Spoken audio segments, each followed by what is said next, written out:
오늘 제목은 AI가 허락한 자유예요. AI가 허락한 자유가 행복과 어떤 연관이 있는지에 대해서 이제 조금 이야기가 되어져가는 과정에서 말씀드릴 수 있을 것 같습니다. 여러분들이 동의하실지 않을지는 모르겠어요. 그렇지만 한번 제 이야기를 풀어보도록 해보겠습니다. 그래도 AI가 들어가니까 AI한테 행복이 뭔지를 물어봤습니다.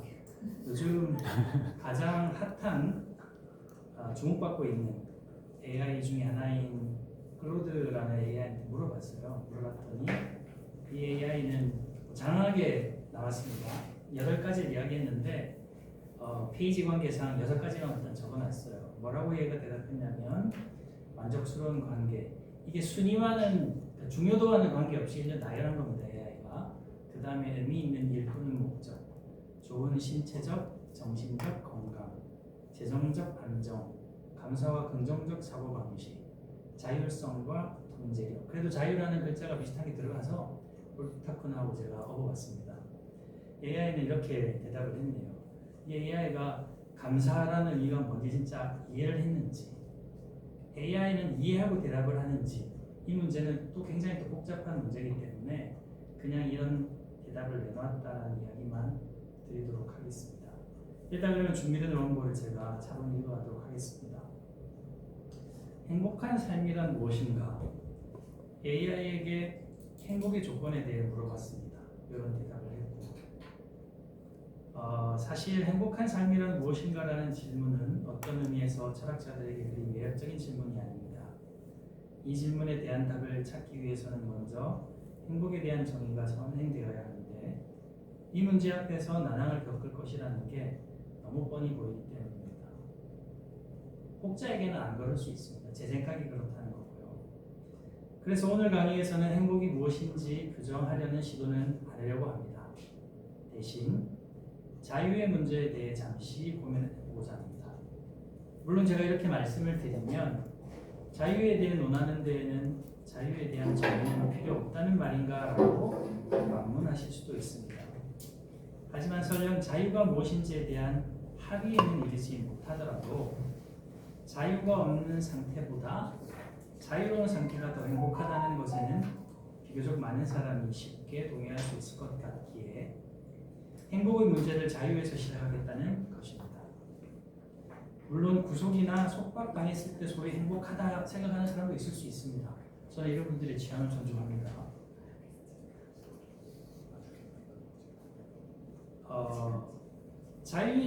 자유에서 시작하겠다는 것이 자유로운 상태 자체에 대해 이야기하겠다는 아니라는 것을 제가 방금 말씀을 드렸습니다.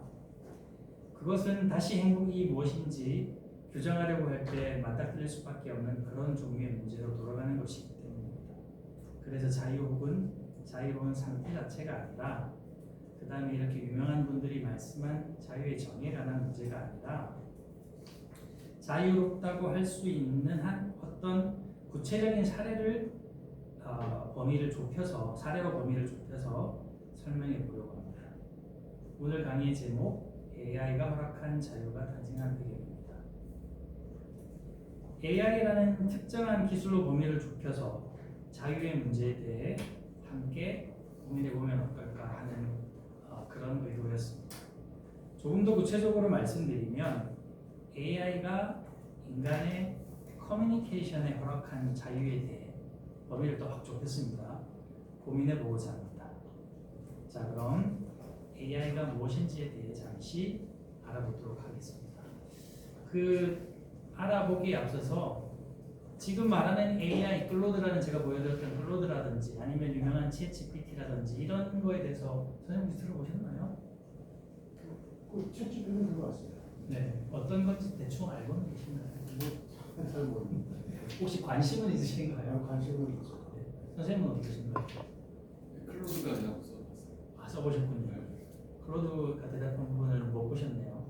내가 한번 봤네. 제가 다 대답한 걸 저기 띄웠는데 네. 타이머를 놓치셨습니다. 조금 길었어요. 잠깐 돌려보시죠. 아니다. 중요한 내용이 아니었어요. 클로드라는 게 있다는 내용이에요. 그래서 챗GPT, 오늘날 이제 AI라고 하면 가장 많은 사람들에게 알려져 있는 챗GPT에 대해서 잠깐 이야기함으로써 AI가 무엇인지에 대해 잠시 알아보도록 하겠습니다. 사실 여기 계신 분들이 저보다 AI에 대해서 더 잘 알 수도 있습니다. 저는 그 AI에 대해서 공부한 사람은 아니고요. 그런데 AI로 드릴 말씀이 있어서 AI를 가지고 온 거거든요. 그렇게 이해를 해주시면 감사하겠습니다. 선생님 죄송한데 좀 전에 띄웠던 화면 있잖아요. 네네. 그거 여기 없는 것 같은데. 거기에 없다고요? 네. 자유에 관한 명언요? 네. 네. 이거 인터넷 치면 바로 나오는 겁니다. 아 그렇어요. 네. 클로드한테 물어보니까 바로 던져준 거예요. 아. 자유에 대한 명언. 아. 이렇게.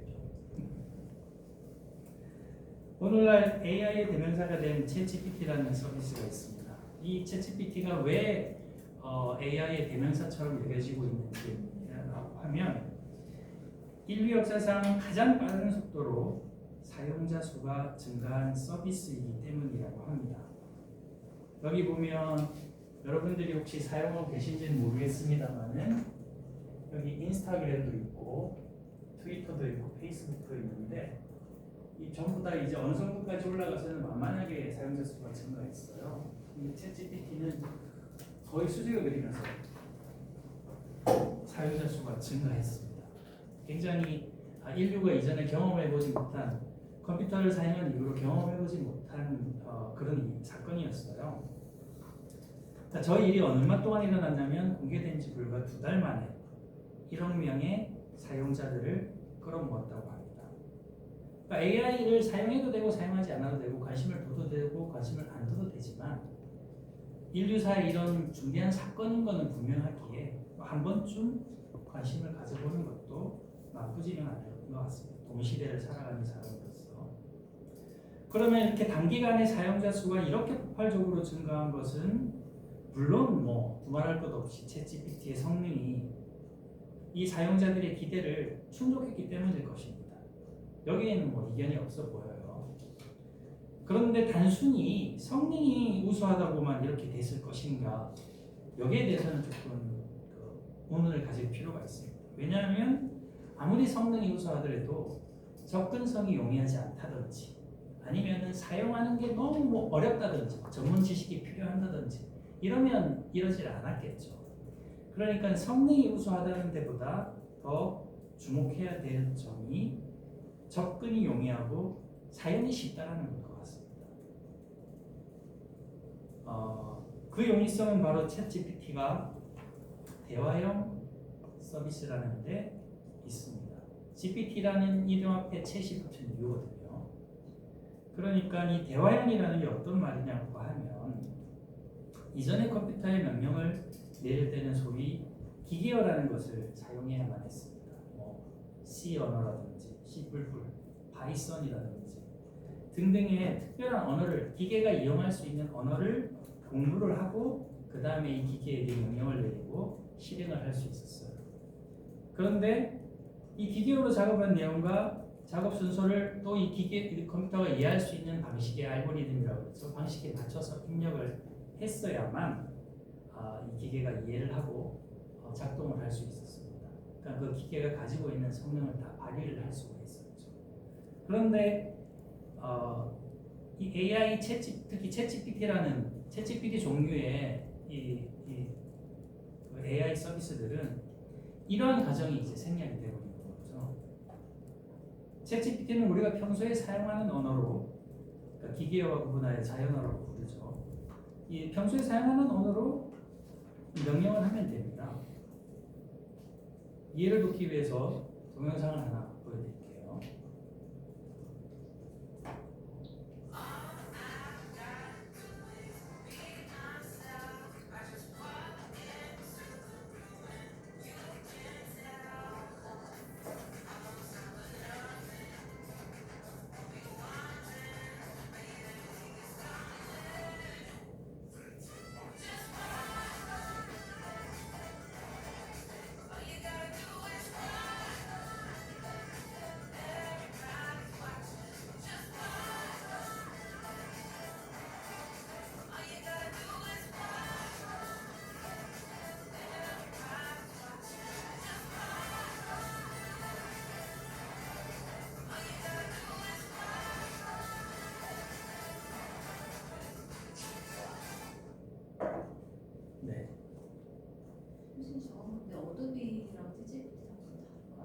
네, 이제 그 얘기를 드리도록 하겠습니다.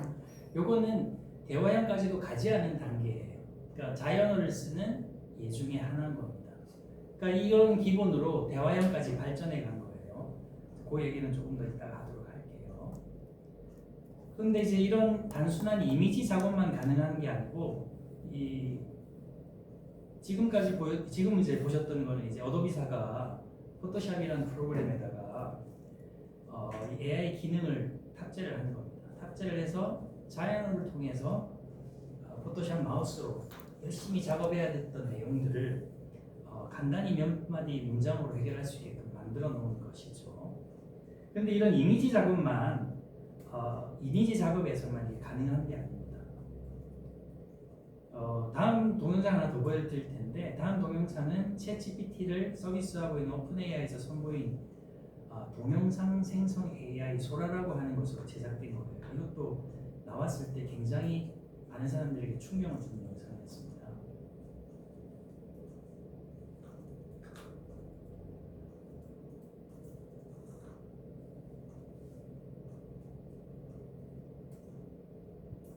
이상한 점이나 특이점이 있으면 한번 찾아보세요.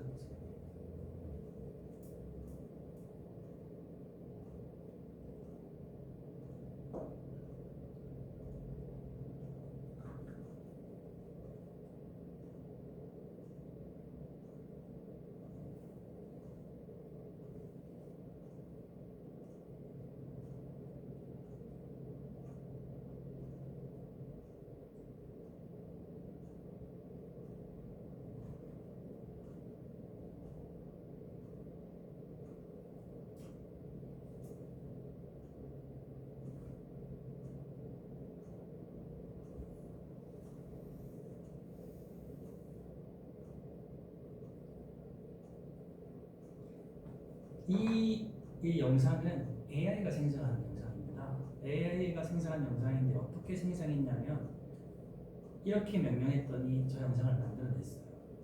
한 세련된 여성이 따뜻하게 빛나는 내용과 생동감 넘치는 도시간판. 이건 제가 원래 영어로 명령했는데 제가 번역한 겁니다. 도시간판으로 가득한 도쿄 거리를 걷고 있다. 그녀는 검은색 가죽 재킷, 긴 빨간색 드레스, 검은색 부츠를 입고 검은색 지갑을 들고 있다. 선글라스와 빨간 립스틱을 착용하고 있다. 그녀는 자신감 있고 자연스럽게 걷는다. 길은 저절에 있어서 화려한 조명을 반사하고 있으며 많은 사람들이 그곳을 지나고 있다. 라고 했더니 AI 소라가 이 영상을 만들어낸 거예요. 원래 이제 이 영상, 이 소라가 나오기 전까지는 이런 동영상 그래픽을 만들기 위해서는 특정한 전문가들이 필요했었습니다. 아무나 할 수 있는 게 아니고 이 동영상을 만드는 프로그램이 있다고 할지라도 아무나 쉽게 사용할 수 있었던 것들이 아니고 숙달된 공부한 뭔가를 배운 전문가들이 할 수 있었던 작업이에요. 프레임 하나하나를 만들어서 이어붙이는 작업들을 했어야만 됩니다. 그런데 이제는 AI로 인해서 누구나 할 수 있는 일이 되어버렸다는 건 거죠. 물론 현재로는 아주 짧은 시간에 이 정도 기기만큼밖에 생성을 못합니다. 근데 이거는 기술적인 문제가 아니고 경제적인 문제로 이렇게 제한을 둔 거일 뿐이에요. 사실은 더 긴 영상도 얼마든지 만들어낼 수 있습니다. 특히 이 영상에서 마지막 부분 이 선글라스 비치는 부분 혹시 기억나시나요? 선글라스에 이 영상에 보이지 않는 반대편에 있을 것이라고 예상된 이미지를 선글라스에 반영을 하고 있어요. AI가 많이 똑똑해진 것 같습니다.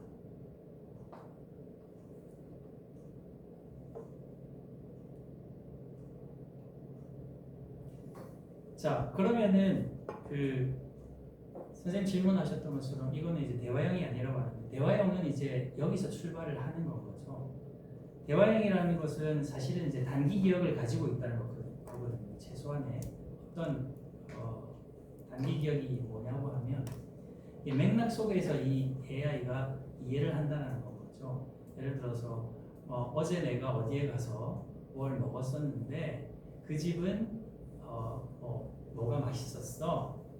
뭐 이걸 저장해줘 라고 이야기를 해놓고 이야기를 하다가 어제 내가 먹었던 그 집 있지? 그 집 이름이 뭐였더라? 라고 물어보면 얘가 대답을 한다는 거죠. 그러니까 단기 기억을 가지고 대화가 가능하다는 거죠.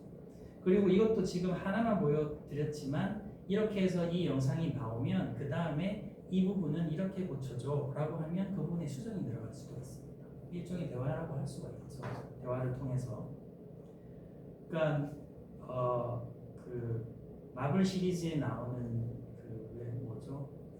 마스크 쓰고 갑옷 입고 있는 저 마블 시리즈를 제가 좋아하지 않아서 그 사람이 이용하는 자비스라는 AI처럼 인간과 동일하게 모든 실생활의 대화가 가능하지는 현재는 않지만 그 정도까지는 아니라고 할지라도 지금 이제 대화를 통해서 이 작업을 진행하고 있다라는 것이죠.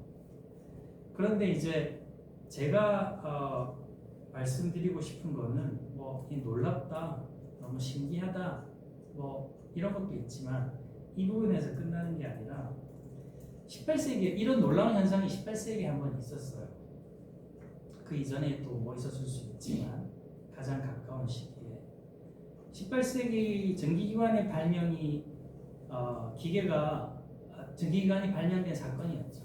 그런데 이 전기기관이 발명이 된 이 사건은 인간의 근력을 대체하는 사건이었다고 할 수 있습니다.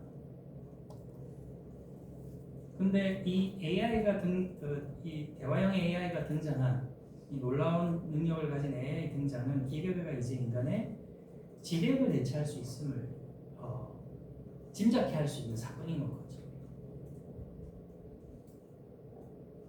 기계가 인간의 근력을 대체하기 시작하면서 인간은 근력을 사용해야 하는 노동으로부터 자유로워질 수 있었습니다. 그 자유의 가치, 정도를 평가하기 떠나서 자유로워졌다는 사실이죠. 물론 이제 완전한 자유라고 할 수는 없을 거예요.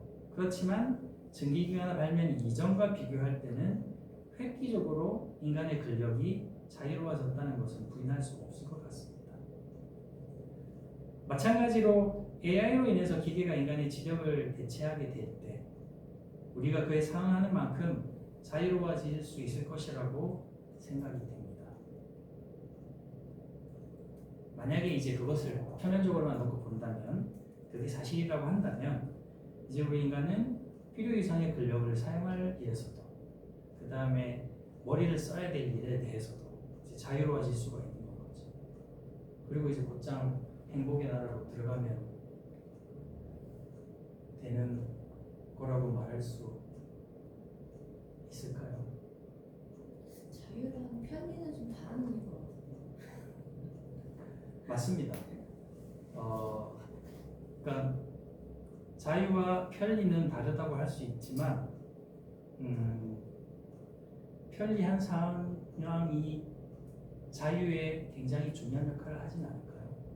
만약에 편리하면 남는 네. 시간이 많이 생기니까 능동적으로 내가 원하는 걸 할 수 있을 때 자유인데 그렇다고 해서 이제 꼭 연결되는 건 아니죠. 그럼 이렇게 생각해보면 어떨까요? 저는 그거는 생각은 못 해봤습니다만은 왜 이제 근력으로부터 근력을 사용해야 되는 일부터 자유로워졌다라고 했을 때 이거는 사실은 노동으로부터 해방되었다라는 거에 다른 표현이라고 할 수가 있잖아요.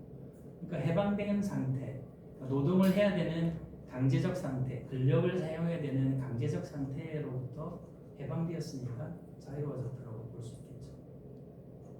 볼 여지는 있겠죠, 그러면. 그러면 지력을 강제적으로 써야 될 상태, 인간이 머리를 써서 두뇌를 사용해서 해결해야 될 문제들로부터 해방되어졌다고 한다면 그 또한 동일하게 적용되어질 수 있지는 않을까요? 없다고 하셔도 괜찮습니다. 자, 일단은 만약에 이제 그걸 받아들일 수가 있다면 제가 말하는 거를 그냥 무비판적으로 다 받아들일 수가 있다고 한다면 굉장히 지금 뭐 행복한 상태 아니야? 라고 말하는 사람이 있을 수도 말하는 사람들이 있을 수도 있을 것 같아요. 그런데 이제 뭐 여러분들도 다 눈치를 채셨겠지만 제가 이제 AI가 우리에게 행복을 준다, AI가 우리를 자유롭게 한다 라는 말을 이 시간 하려고 했던 건 아님은 아마 다 눈치채셨으리라고 생각을 합니다. 왜냐하면 정기기관의 발명이 우리를 노동으로부터 해방하는 사건일 수는 있어요. 그런데 그 노동으로부터 해방된 인간이 자유로워졌다, 노동으로 해방되어졌기 때문에 자유로워졌다라고 할 수는 있을지는 몰라도 그 자유가 진정 우리가 원하는 자유인지는 좀 생각해봐야 됩니다. 왜냐하면 막스가 말을 하듯이 기계로 인해서 인간은 노동에서 해방되어졌다는 게 아니라 소외되어졌다라고도 볼 수가 있는 거거든요. 어떤 의미에서 소외냐면 이전에 도구로 인간이 노동을 하던 상황에서는 인간이 항상 상수였습니다. 인간이 상수였고 그 상수가 도구를 변수로서 사용할 수 있었어요. 그러니까 도구는 뭔가에 인간이 사용하던 일에서 필요가 없어지면 교체 가능한 거였었고 낡고 못 쓰게 되면 바꿀 수 있는 거죠. 인간이 상수였어요. 그런데 이 기술혁명을 통한 산업혁명을 통한 전기기관의 발명을 통해서 인간이 노동으로부터 해방됨과 동시에 인간은 노동에서 변수가 되어버렸습니다. 더 비싸지고 더 성능이 좋아진 기계가 작업장 가운데 서 있고 인간은 그 기계를 보필하는 위치로 바뀌어버렸죠. 기계가 상수고 인간이 지치거나 아파서 못 오거나 다른 일이 있거나 하면 언제든지 교체가 되어버렸죠. 그런 의미에서 AI가 만약에 자유를 줬다고 한들 이 자유가 우리가 산업혁명을 통해서 겪었던 그런 의도하지 않은 결과를 도출하는 건 아닌가라는 것에 대해서 우리가 고민해 볼 필요가 있다는 거죠. 근데 왜 그러냐면 다음에 두 가지 이유에서 저는 더 그렇다고 생각을 합니다. 첫째는 AI는 블랙박스라는 거죠. 인간은 AI가 어떠한 사고 과정을 통해서 결과에 도달하는지에 대해 현재로서는 알 수가 없습니다. 알 방법이 없어요. 이미 언급한 것처럼 AI의 사용은 쉽고 단순해졌습니다. 그런데 이게 AI가 작동하는 원리가 쉽고 단순해졌다는 것은 결코 아닙니다. AI가 어떠한 과정을 거쳐 결과에 도달하는지 인간은 그래서 현재 전혀 이해할 수가 없어요. 조금 더 자세히 설명을 드리자면 AI가 하는 작업은 일종의 확률놀이와 같다고 아주 단순하게 비유를 할 수가 있거든요. 그러니까 어떤 단어, 어떤 문장 다음에 확률적으로 가장 적합한 단어와 문장을 찾아내서 그 단어 뒤에다 붙이는 일, 이게 AI가 움직이는 작동 원리라고 아주 단순하게 표현을 할 수가 있습니다. 그런데 이 단순한 방식에서 이 단순한 방식임에도 불구하고 AI는 굉장히 복잡한 더 과정을 거치고 있거든요. 챗GPT 같은 경우도 사실은 트랜스포머라는 딥러닝 학습 모델을 사용하고 있습니다. 근데 이 트랜스포머라는 딥러닝 학습 모델은 5조 개의 문서로 이미 학습된 모델이거든요. 그런데 5조 개의 문서를 학습했다고 한다면 사실은 문자가 발명된 이후로 인간이 사용했던 모든 단어와 문자는 얘가 이미 학습했다고 봐도 사실은 틀리지 않을 것 같아요. 그건 사람이 알고 있는, 한 개개인이 알고 있는, 아니면 어떤 집단이 알고 있는 것과는 비교도 안 될 정도의 인간의 언어, 단어나 문장을 이미 알고 있는 거죠. 그런데 이제 문제는 이 문장들을 나열을 하는데 AI가 이 단어 다음에 혹은 이 문장 다음에 이 문장이나 이 단어가 더 적합하다, 다른 것들보다 5조개 내 문서 안에 있는 다른 그 단어나 것보다 이 단어가 더 적합해라고 판단하는 기준을 인간이 알 수가 없다는 거예요. 거기다 이제 값을 매기는 거예요. 파라미터라는 걸 설정해서 거기다 값을 매기는 건데 A라는 단어 뒤에 B라는 단어가 와야 돼. 가장 적합해. 그럼 얘를 이제 1점을 주고 C가 오면 0.9점, D가 오면 0.8점, 만약에 Z가 오면 0.1점 이렇게 점수를 매겨서 가장 적합한 단어를 가치를 부여를 하는데 얘가 왜 이 단어 뒤에 이 단어를 가장 적합하다고 판단했는지를 인간은 지금 알 수가 없다는 거죠. 그런데 그냥 1점부터 0.1점까지라면 뭐 그냥 10단계 정도, 11단계 정도니까 크게 복잡할 것 같지 않지만 사실은 0.000001 어떤 건 0.00000123 이런 식으로 같이 둔다는 거예요. 그러니까 전부 다 수기를 다 점수를 다 수치화해서 다 매기고 있는 거거든요. 그러니까 이건 사실 인간이 이해할 수 있는 일이 아니죠. 그러니까 이런 첫 번째 문제가 하나가 있고요. 그 다음에 두 번째는 이 기술의 발전 속도가 인간이 지금 예측할 수 있는 범위를 이미 넘어섰다는 데 있습니다. 그러니까 뭐 작년에 대표적인 사건이 하나 있었죠.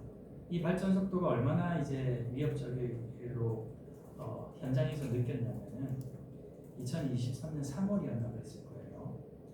AI로 이제 장사하는 사람들 우리가 알고 있는 있지 않습니까? 일론 머스크라든지 이런 사람들. 그 다음에 지금의 AI 기술, 딥러닝 기술 때문에 이게 가능해졌는데 이 기술이 있기까지 기여했던 과학자들이 모여가지고 이 기술 개발을 AI 학습을 6개월간 중단하자라는 성명서를 발표를 합니다. 왜냐하면 지금 이 6개월 지금 발전 속도로는 인간이 도저히 통제할 수 없는 수준에 이를 수 있다라고 우려를 했기 때문이라고 해요. 그러니까 지금까지 대중에 공개된 AI는 인간의 능력을 뭐 일정 부분 뛰어넘는 특정한 영역에서 뛰어넘는 그런 특화된 형태였다면 이런 식으로 계속 발전해 나가면 이제 인간의 모든 영역에서 뛰어넘는 그런 모든 능력이 종합된 그런 AI 탄생이 시간 문제라고 봤다고 합니다. 근데 이런 인간의 모든 능력을 뛰어넘는 이 AI를 이제 AGI 인공 일반 지능이라고 이제 부른다고 하는데,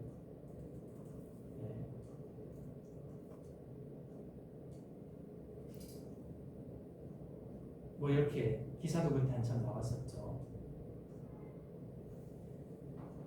그래서 구글에서는 AI의 레벨을 이렇게 붙여놨어요.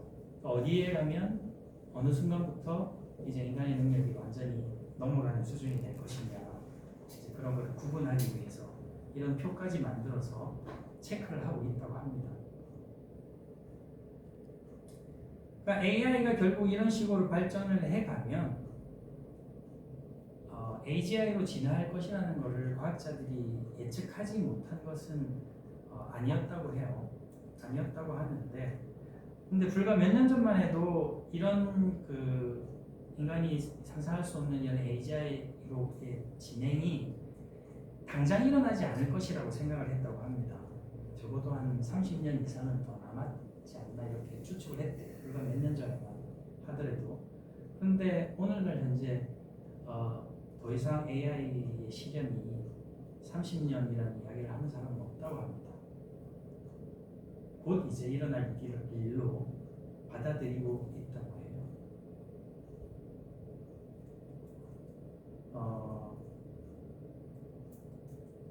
뭐 사실이 이렇다면 AI에 대한 뭐 제가 전공을 한 사람도 아니고 뭐 이렇게 그냥 하루하루 다르게 빨리 발전해 간다면 오늘 이 시간에서 여러분들이랑 AI에 대해서 이야기하는 게 의미가 있을까 하는 의문이 드는데요.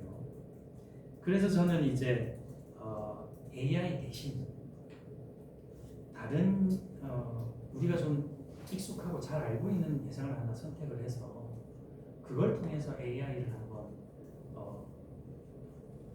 반추해보면 어떨까 하는 생각을 합니다. 예를 들자면 이런 거죠. 동력배가장치라는 게 있는데 동력배가장치의 작동 원리를 이해하는 데는 전문 지식이 요구되니까 이게 동력배가장치는 지렛대 원리에서 출발했다고 하거든요.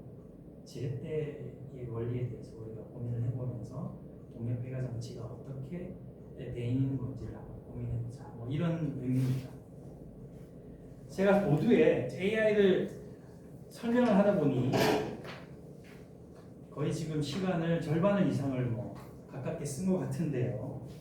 모두에 이제 AI가 준 자유 중에 우리 커뮤니케이션이라는 부분, 대화라는 부분을 범위를 좁혀가지고 고민해보자고 말씀을 드렸었는데 그 기계가 인간의 근력을 대체함으로써 인간은 육체적 노동으로부터 자유로워질 수 있었다고 이제 말씀을 드렸죠. 마찬가지로 AI가 인간의 지력을 대체한다면 인간은 머리를 써야 하는 일로부터 자유로워질 수 있을 수도 있다 라고 말씀을 드렸어요. 정진 선생님이 지적을 하셔가지고 제가 많이 한 말을 했죠. 그래서 AI가 지력을 대체함으로써 인간이 얻게 된 자유에는 어떤 것이 있을까 중에서 이제 다음 영상을 한번 보겠습니다.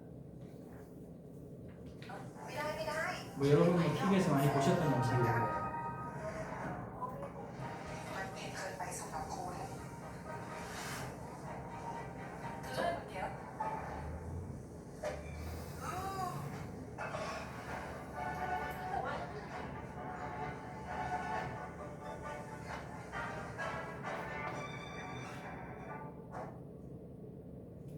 뭐 이미 잘 아시겠지만 이 영상은 이제 삼성 최신 스마트폰 광고 영상이었습니다. 이 최신 폰에는 AI 기술이 탑재되어 있고 그 기술을 이용하면 자신의 언어 능력과 관계없이 대화의 자유를 얻을 수 있다고 지금 광고하고 있는 거거든요. 그러니까 다른 언어를 쓰는 외국인과의 커뮤니케이션에 자유를 준다. 삼성 핸드폰은 지금 이 이야기를 하고 있는 거죠. 저는 그래서 이 얘기를 덥석 받았습니다. 커뮤니케이션을 공학적으로 해석을 한다면 뭐 딱딱한 이야기일 수 있습니다만은 신호의 정확한 복원이라고 할 수 있을 겁니다. 예를 들어서 식물의 줄기는 빛을 향해 자라고 뿌리는 땅속으로 뻗어나가라는 성질을 가지고 있죠. 이러한 성질은 빛에 의한 영향 때문이라고 합니다. 이처럼 빛에 반응하여 움직이는 성질을 굴광성이라고 부르는데요. 이때 빛을 향하려는 성질을 양성굴광성이라고 하고 빛을 피하려는 성질을 음성굴광성이라고 합니다. 그러니까 이제 신호에 대한 정확한 복원이 이 식물에서 지금 일어나고 있다는 거죠. 만약 빛에 반응해서 식물의 줄기가 흙 속으로 들어가려고 한다거나 뿌리가 흙 밖으로 나오려고 한다면 이 식물은 아마도 곧 시들고 말 것이고 결국에는 말라 죽을 것입니다. 양성굴광성의 줄기가 양성굴광성을 가지고 있는 줄기가 빛을 향해서가 아니라 빛을 피하려고 했다면 감각을 통해 전달된 신호가 줄기와 뿌리에서 정확하게 복원되지 못했기 때문이며 감각 줄기, 감각 뿌리에 피드백의 문제가 발생했기 때문입니다. 무슨 말이고 하니 빛이 이렇게 오면 옥신이라는 게 빛을 피해서 반대편으로 간다는 거예요. 빛의 자극에 의해서 이렇게 간다라는 거죠. 그럼 이렇게 가는 순간 이 피드백을 여기서 활성화를 시켜서 빛을 향하게끔 이렇게 된다는 거죠. 뿌리는 반대 현상이라고 합니다. 생태학하는 친구한테 제가 자세히 물어보고 왔습니다. 그러니까 그런데 이제 저렇게 빛이 비추는 곳으로가 아니라 반대 방향으로 간다거나 이렇게 움직이면 줄기는 반대로, 뿌리는 빛으로 하면 이게 커뮤니케이션 공학적으로는 커뮤니케이션에 실패한 거라고 할 수가 있는 거죠. 인간의 잘 알고 계시듯이 인간의 시각도 마찬가지입니다. 동공이 커짐과 작아짐 현상도 비슷한 원리에서 자극과 반응의 그런 피드백에 의해서 작동을 하는 건 거죠. 그런데 이제 앞서 우리가 삼성 핸드폰 광고를 통해 본 커뮤니케이션은 이런 자연 속에서 일어나는 커뮤니케이션하고는 어떤가 어떻게 비슷해 보시나요? 제가 볼 때는 비슷해 보이지 않는 것 같거든요. 그렇다면은 이제 이 커뮤니케이션을 두 가지로 좀 나눠야 될 것 같아요. 앞서 일어난 커뮤니케이션을 자연스러운 커뮤니케이션이라고 하고 지금 삼성 핸드폰을 사이에 두고 두 사람이 했던 커뮤니케이션은 비자연스러운 커뮤니케이션이라고 나눠서 구분해서 부르도록 하겠습니다. 근데 이 비자연스러운 커뮤니케이션 과정에는 매우 비자연적인 일들이 일어납니다. 그거를 플러스는 코딩 과정이라고 불서라는 사람은 이야기를 하고 있는데요. 이 식당을 방문한 여성은 눈으로 이제 음식을 국수를 이제 목격을 하고 이제 자신의 언어로 광고에서는 한국말 했지만 뭐 자기 나라 말로 했겠죠. 언어로 이제 치환을 합니다. 그리고는 자기 나라 말로 국수라고 이제 이야기를 했겠죠. 그러면 그 상인이 국수라는 말을 듣고서는 다시 이 실제 대상인 국수를 머리에 떠올리게 됩니다. 그리고 실물을 내어주는 거겠죠. 실물이 실제 대상이 언어라는 코드를 사용해 가지고 국수라는 단어로 옮겨지는 과정을 코딩이라고 하고 한다면 이 코딩된 과정을 다시 역산하는 과정이 당연히 디코딩 과정이겠죠. 그러니까 이러한 비자연적인 현상들이 일어나는 것들을 비자연적인 커뮤니케이션이라고 하겠다는 겁니다.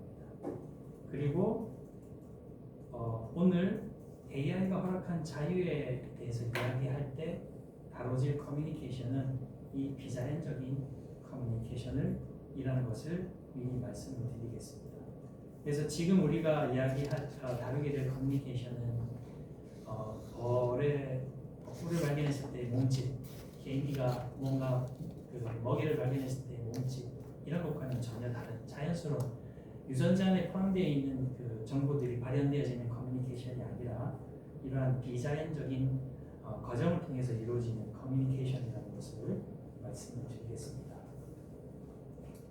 그런데 이런 비자연적인 과정은 문화라적이라고도 부를 수가 있죠. 문화라는 것들은 자연스럽게 생겨난 것들이 아니고 인간이 비자연적 행위를 통해서 만들어낸 모든 것들을 전체라고 할 수 있습니다. 그런데 이제 이러한 문화적 과정에 대한 이해는 인간을 호모 사피엔스로 규정할 때보다 호모 파베르로 규정할 때 더 쉽게 이해될 수 있습니다.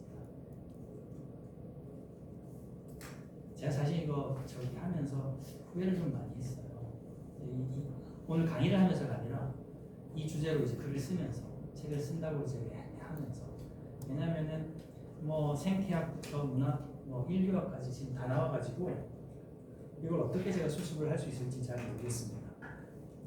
이건 이제 열심히 해보겠습니다. 우리가 이제 호모 파베르라는 것은 사실은 그 생물학적 분류 속에는 없는 굉장히 비자연적 분류 중에 하나로 들어갑니다. 호모 파베르는 사람 속에 속하는 다른 그러니까 종속과 목할 때 그 속입니다. 호모 속에 속하는 다른 종들보다 더 지적이어야 한다는 의미의 호모 사피엔스와 구분하여서 그런 거 말고 도구를 만들고 사용하는 특징을 가지고 있는 유인원들이 있으니 이런 유인원들의 특징을 가지고 명칭을 새로 붙이자라고 하는 게 이제 호모 파베르죠. 그러니까 여기 호모라고 붙어있는 것들은 전부 사람 속에 속해요. 그러니까 지금 남아있는 게 호모 사피엔스라고 부르는 우리뿐이지만 사실은 호모 속 안에 이 종들이 다 있었습니다. 아종도 있었어요. 남아있는 게 여기만 있는 거죠. 그런데 2022년도였나요? 노벨 생리학상이 화제가 됐던 적이 있습니다. 왜 화제가 됐냐면 그 상을 탄 사람이 인문학자였어요. 의사나 뭐 한 사람이 아니고 그 사람이 뭘 연구했냐면은 고인류에 대한 유전자를 연구를 했습니다. 그래서 그 사람이 노벨 생리학상을 탔던 이유가 뭐냐면 호모 사피엔스의 유전자 안에서 호모 네안데르탈렌시스의 유전자를 발견해냅니다. 그러니까 우리는 순종이 아닌 거죠. 우리는 잡종이라고 할 수 있습니다. 무슨 얘기가 될 거죠? 네. 그래서 그 호모 파베르에 대한 이야기를 하고 있었는데요. 그래서 이제 문화라는 이야기를 한다는 것 자체는 이미 인간을 호모 사피엔스로서 파악을 지적인 존재라는 거에서 더 지적인 존재라는 게 아니라 인간이 도구를 만들고 도구를 사용하고 있다라는 의미에서 이제 접근하는 게 더 용이한 겁니다. 그래서 호모 파비라로 파악한다는 것은 동물의 한 종류로서가 아니라 동물 이후의 존재로 인간을 고찰하고자 하는 시도라고 할 수 있다라고 말하기도 해요. 누군가는. 그러니까 이런 시도는 인간을 다른 동물보다 태생적으로 우월하다라고 규정을 하려고 하는 것들이 아니라 우리가 태생적으로 더 우월하기 때문에 지금 현재 세계를 지배하고 자연을 지배하고 이런 인간의 지배가 정당하다라고 말하려고 하는 게 아니라는 거죠. 그러니까 주어진 세계인 자연으로부터 획득된 세계인 문화를 구분하겠다라는 기준을 세우겠다라는 거고요. 구분해서 고민해 보겠다라는 거고요. 이와 함께 인간을 문화라는 세계에서 살아가는 것을 스스로 선택한 존재로 규정을 해보겠다라는 의지적 시도입니다. 그러므로 호모 파베르는 자연과 분리되어 자연을 마주하고 서 있는 비자연적인 존재, 이런 존재를 문화적 존재라고 부르는 건 거죠. 그리고 비자연적 커뮤니케이션은 바로 이러한 비자연적 존재, 즉 문화적 존재의 비자연적 행위를 의미하는 것입니다. 그러므로 문화적 존재에게 자연은 객관적 대상입니다. 자연으로부터 떨어져 나와서 이렇게 쳐다보고 있는 거죠. 이는 인간과 자연의 구분이 명확하다는 것을 의미한다고 할 수 있고요. 구분되어 있다는 것은 이 둘 사이에 간극이 있다, 거리가 있다는 거죠. 거리가 있다는 것은 공간이 비어 있다는 거죠. 떨어져 있다는 거죠. 그리고 이 간극은 인간이 자연으로부터 소외되어 있음을 의미합니다. 독일어 이제 소외인 엔트프렌동이라는 단어는 사실은 낯선이라는 형용사에서 나온 거거든요. 떨어져 있으니까 낯선 거예요. 나와 동일한 것이 아니니까 그런 의미에서 나온 단어인데, 소외는 낯선 상태에 있다는 것으로 자연이 인간에게 낯선 어떤 것이 되었음을 의미합니다. 데카르트가 회의했던 감각적 세계, 인간의 감관을 통해 파악되는 외부 세계가 바로 주어진 세계, 인간에게 낯선 어떤 것이 된 세계라고 이야기할 수 있을 것 같습니다. 감관을 통해 외부 세계를 인식하는 것, 이것은 외부 세계에 대한 인식을 자기 안으로 가지고 오는 것을 의미하는데, 이는 너무나 자연적인 인간의 사실적 자기인식이라고 할 수 있습니다. 인간에게는 바깥과 안이 구분되어 있고 인간은 그것을 분리해 인식하고 있다는 것이니까요. 그러나 인간이 그것을 분리해 인식할 수 있다는 것이 인간이 언제나 바깥과 안을 명확하게 구분할 수 있다는 것은 아닙니다. 자기인식에 있어 오면 언제나 발생할 수 있는 거죠. 다시 말해서 바깥에 있는 바깥인가요? 정확한 발음이 뭔가요? 바깥인가요? 바깥에 있는 외부 세계가 감관을 통해 안으로 들어올 때 바깥에 있는 외부 세계와 안으로 들어온 세계의 동일성을 어떻게 확인할 수 있는지에 대한 문제가 발생한다는 것입니다. 철학의 인식론이 이러한 문제에 대한 고민이었죠, 사실은. 만약 인간에게 이 두 세계의 동일성을 확인할 수 있는 방법이 없다면 인간은 그저 유난히 영리한 동물, 영리한 탓에 오히려 미망에 빠진 동물에 지나지 않을지도 모릅니다. 그러므로 자연과 마주선 순간부터 인간은 안과 바깥의 동일성을 확보하기 위해 계속된 노력을 멈추지 않았습니다. 이러한 문제를 해결하기 위한 노력 중 우리가 기록을 통해 확인할 수 있는 최초의 경우는 감관이 작용한 곳을 공개하는 것입니다.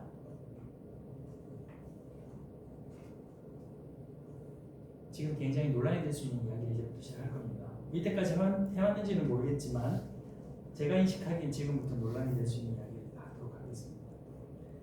이는 자신의 안으로 들어온 세계를 동굴의 벽면과 같은 평면의 이미지화함으로써 가능했습니다. 이를 통해 인간은 바깥을 향한 자신의 시선을 공개하고 동일한 시선을 가진 타인의 공감을 획득함으로써 자신의 안과 바깥의 일치를 확인받고자 했습니다.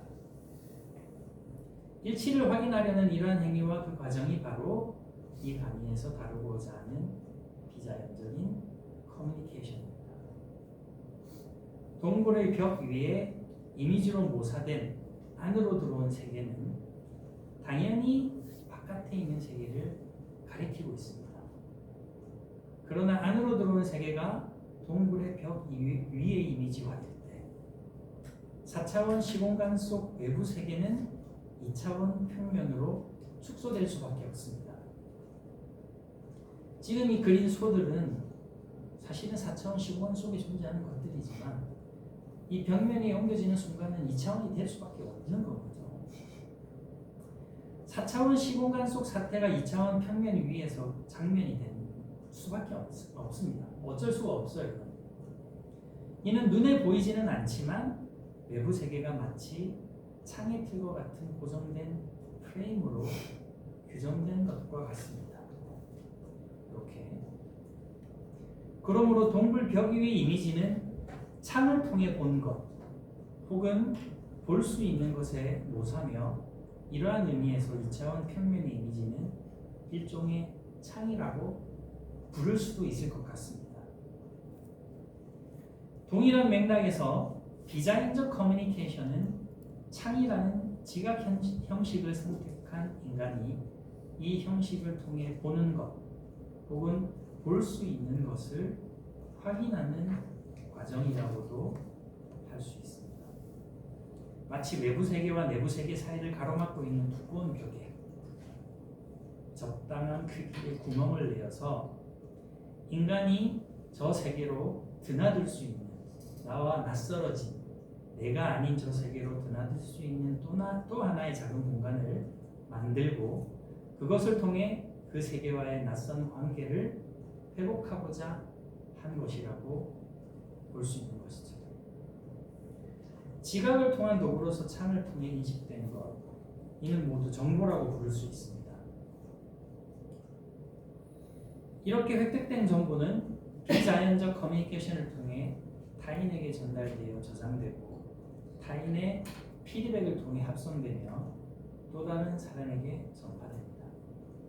이러한 관점에서 비자연적 커뮤니케이션의 구조는 아주 크게 보자면 두 가지로 구분되는데 하나는 망형 구조고 다른 하나는 전송형 구조라고 할 수 있습니다. 전송형 구조에서는 정보가 발신자의 라디오를 생각해 주세요. 전송형 구조에서는 정보가 발신자에게서 수신자를 향해 한 방향으로만 이동할 수 있습니다.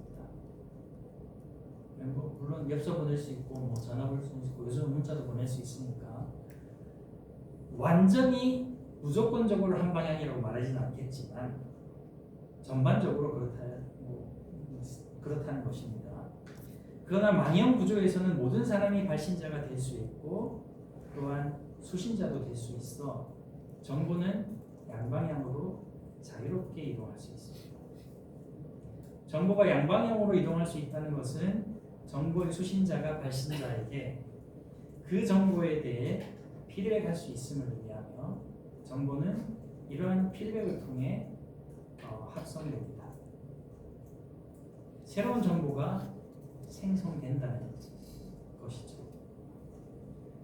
망형 구조에서 이루어지는 이러한 방식의 커뮤니케이션을 바로 대화라고 할 수 있고 대화라고 부를 수 있는 거고 정보 이동의 방향이 거의 고정되어 있는 정송형 구조에서는 망형 구조에서 발생할 수 있는 이런 피드백이 사실상 이루어지지 않겠죠.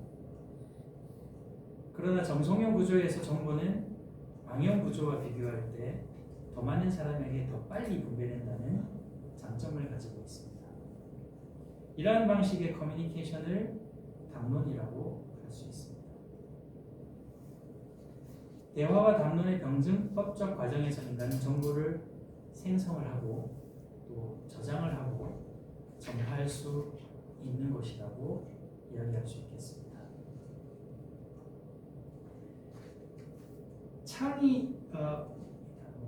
창이 있다는 것은 그 벽이 있음을 의미합니다.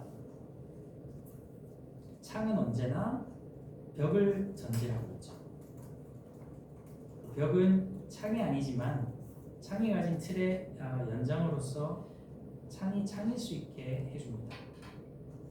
인간에게 벽이 바깥으로부터 안을 보호하기 위한 도구로 기능을 하고 있다면 창은 벽의 보호를 받는 인간이 안에서 바깥을 내다보기 위한 도구로 기능을 하고 있습니다.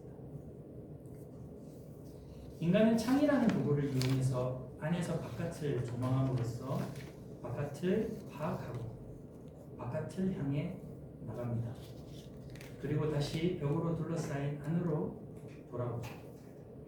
이것이 비자연적 인간의 전통적인 삶의 리듬이었고 비자연적 커뮤니케이션은 이러한 리듬에 따라서 이루어져 왔습니다. 그러나 기술이 인간의 경험을 넘어서서 선언적 방식으로 발전하기 시작하고 이러한 기술 발전과 함께 사회 구조가 복잡해지면서 전통적 삶의 리듬이 변화하는 것은 불가피해졌습니다. 그러니까 우리가 일반적으로 도구를 몸의 확장이라고 부르던 시절이 있잖아요. 그런데 증기기관은 몸의 확장이라고 하기가 쉽지가 않아 보입니다. 그래서 뭐 도끼라든지 뭐 삽이라든지 이런 것들은 사실은 인간의 경험을 확장시켜 놓은 그 기술로 만들어낸 도구지만 증기기관은 인간의 경험에 근거하고 있지 않죠. 그래서 그걸 선언적이라고 부르고 있는 것입니다. 저는 이게 굉장히 중요한 차이를 우리에게 준다고 생각을 하는데요.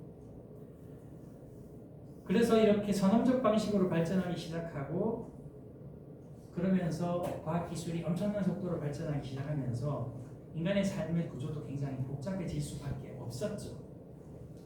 전통적 의미의 창을 통해 세계를 바라보는 데에는 한계가 드러나기 시작한 것입니다. 주목할 것은 이러한 한계가 인간이 세계를 인식할 수 있게 해준 전통적 의미의 창이 가진 틀에 기인하고 있다는 점입니다. 창의 틀은 고정되어 있기에 창을 통한 강조에 있어서 그 틀의 범위를 벗어나 있는 너무 큰 현상들을 파악하는데 부족할 수밖에 없습니다. 그리고 창틀 바깥에 있다가 창틀을 재빠르게 지나쳐서 저쪽 바깥으로 지나가 버리는 현상도 이 틀을 가지고 바라볼 때는 잘 파악하기가 힘이 들죠.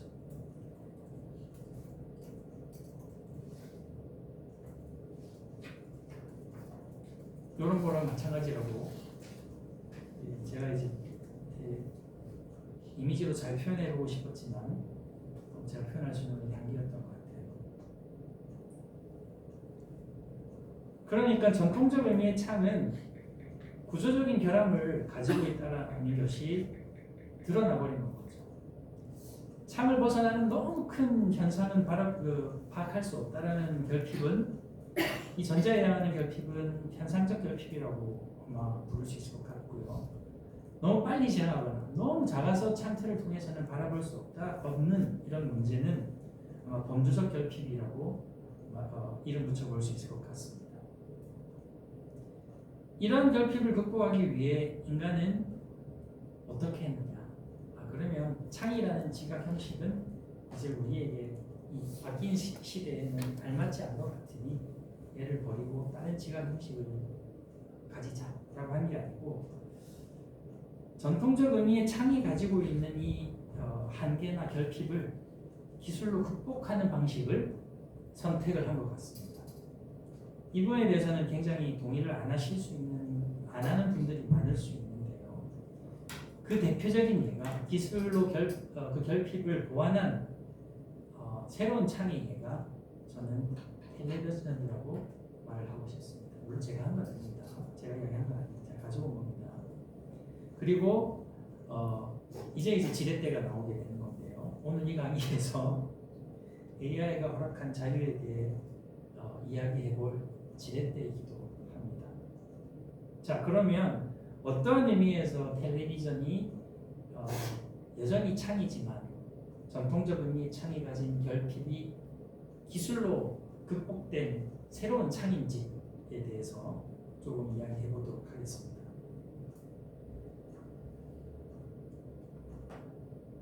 텔레비전은 전통적 의미의 창이 가진 결핍을 기술로 보완한 창입니다. 즉 전통적 의미의 창이 가진 한계로부터 자유롭게 인간을 자유롭게 할 뿐만 아니라 인간이 무엇인가를 지각함에 있어 더 많은 가능성을 제공하기 위해 고안된 도구입니다. 그러므로 텔레비전은 당연히 새로운 지각 형식이어야 합니다. 제 말이 맞다고 한다. 전제가 맞다고 한다. 텔레비전은 전통적 의미의 창이 가진 결핍으로 인해 이때까지 볼 수 없었던 세계를 볼 수 있게 해줬습니다. 창이 가진 틀의 크기를 훨씬 넘어서는 매우 큰 현상도 볼 수 있게 해줬고 너무나 빠르게 지나 창 바깥에서 창틀을 지나 다시 바깥으로 나가는 현상도 볼 수 있게 해줬으며 전통적 의미의 창을 통해 인간이 볼 생각조차 할 수 없었던 것도 볼 수 있게 해줬습니다.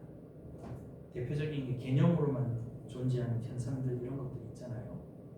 예를 들어 원자의 운동 이런 건 뭐 우리가 인간이 볼 수 있을 것이라고 생각조차 못했던 거죠. 그 다음에 뭐 통계 자료나 이런 걸 기반으로 인해서 대표적인 날씨겠죠. 날씨가 어떻게 변할 것이다. 뭐 이런 걸 영상으로 보여줄 수 있게 되고 텔레비전과 같은 기능이 없었다면 우리가 볼 생각도 못했던 그런 것들이죠. 새로운 창을 통해서 인간은 주어진 세계만을 볼 수 있는 것이 아니라 가능성으로만 존재하는 세계 역시 볼 수 있게 됐다는 것입니다. 그러므로 텔레비전은 전통적 의미의 창이 가진 구조적 결핍을 기술로 극복한 새로운 지각 형식으로서 창이다 라고 말할 수 있는 것 같습니다. 텔레비전이 지각 형식이라는 것을 재차 강조하고 있는 것은 텔레비전의 경우처럼 기술을 통해 한계가 극복될 때 인간은 종종 환각에 빠져들곤 하기 때문입니다. 그리고 환각에 빠진 인간은 텔레비전이 현상적 결핍과 범주적 결핍을 기술로 극복한 새로운 지각 형식이라는 것을 망각한 채 텔레비전을 경험 모델로 수용하려고 한다는 것이죠. 기독교에서는 우상 숭배라고 부르고 그 우상 숭배의 원형이 된 것은 그림 숭배죠. 사실 이미지에 대한 숭배죠. 우리가 앞에서 봤듯이 이미지는 사실 저 바깥에 있는 세계를 가리키기 위해서 만들어 놓은 거였죠. 그런데 어느 순간 그것이 숭배의 대상이 됩니다. 신성한 것이 되고 범접할 수 없는 것이 되고 그런 이제 우리 역사를 가지고 있죠. 이런 현상을 이제 이미지 숭배 그런 사람들을 이미지 숭배자라고 부르는데 이 텔레비전의 경우에서도 그런 사건들이 일어나고 있다는 거죠. 이러한 이미지 숭배자들이 그러했듯이 이러한 사람들에게 텔레비전을 지각 형식이 아닌 경험 모델로 받아들이고 있는 사람에게는 텔레비전은 더 이상 창일 수가 없습니다. 시간과 공간을 초월해 생생한 경험을 가능하게 하는 세계 자체, 마법 상자가 되는 거죠. 이미 언급했듯이 창은 낯설어진 세계를 잘 보기 위한 도구라고 했습니다.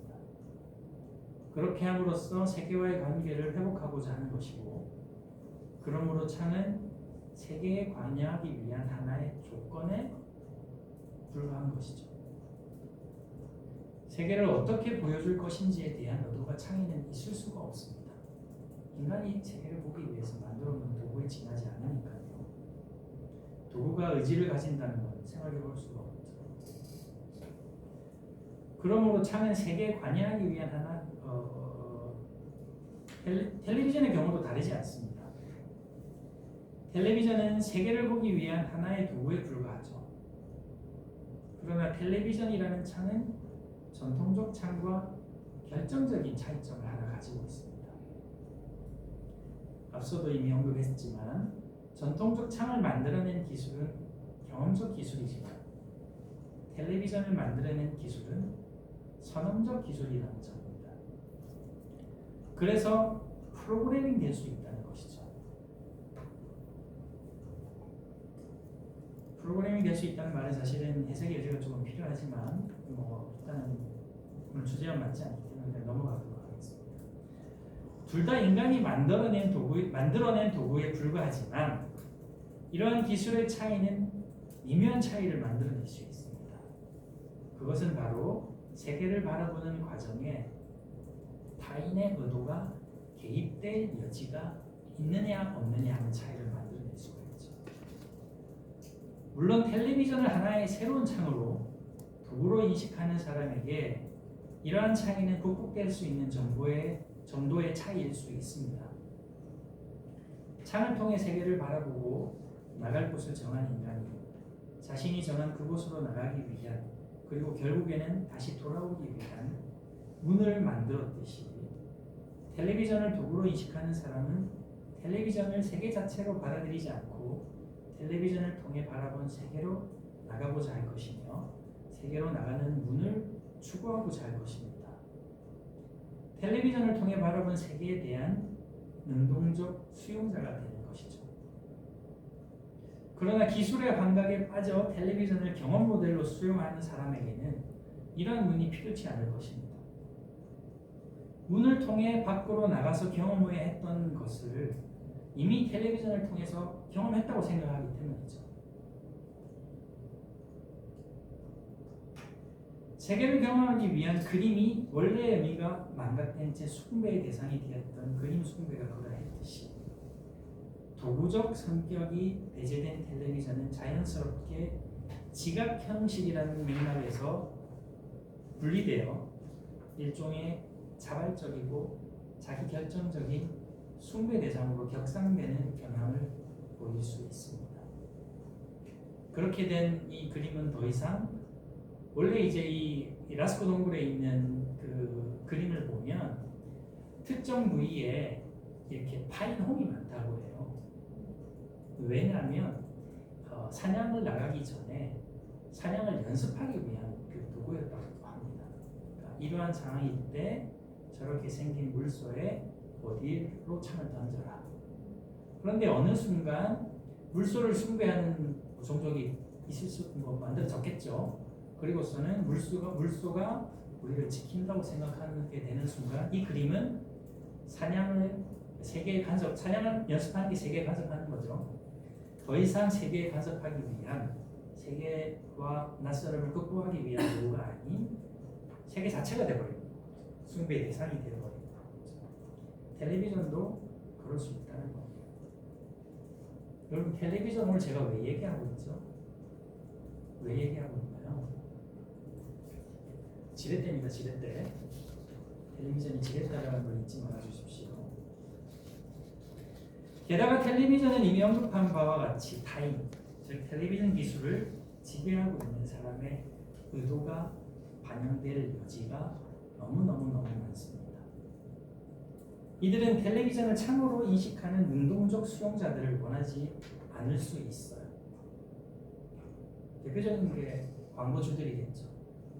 아니면 시청률을 광고주를 끌어모으기 위한 시청률을 높여야 되는 책임에 있는 그것을 목표로 하고 있는 사람들일 수도 있을 것이고요.